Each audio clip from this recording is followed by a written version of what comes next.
কই যাও?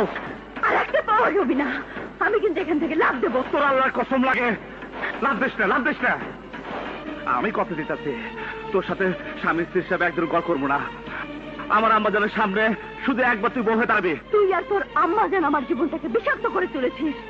তোদের মতো সন্ত্রাসীদের জন্য এই দেশের বহু মেয়ে আমার মতো যন্ত্রণায় ঘুরছে। আমি একটা ছেলেকে ভালোবাসি, তার সাথে আমার বিয়ে হচ্ছিল। সেই বিয়ের আসর থেকে তুই আমাকে ধাওয়া করে এখানে নিয়ে এসেছিস বিয়ে করার জন্য। তুই একবার ভেবে দেখ তো, তুই কি মানুষ? তুই একটা কুকুর। আজ তুই আমার যা খুশি তা বলে গালিতে আমি মানে নিব, শুধু একবার তুই বউ বেশ আমার সাথে যাবে। যাবো না, যাবো না, যাবো না। তুই আমার লাশ নিয়ে যেতে পারবি। তুই যদি এই মুহূর্তে এখান থেকে চলে না যাস, তাহলে আমি এক্ষুনি এখান থেকে লাভ দেবো। লাভ দিস না, লাভ দিস না, লাভ দিস না। এই তুই কোন সন্ত্রাসী ছেলেকে ভালো করতে চাস না? এই অস্ত্রপাতি আমি সবকিছু ফালাই দিলাম, আমি ভালো হয়ে যাবো। খুদার কসম লাগে আমি ভালো হয়ে যাবো। তুই আল্লাহর কসম লাগে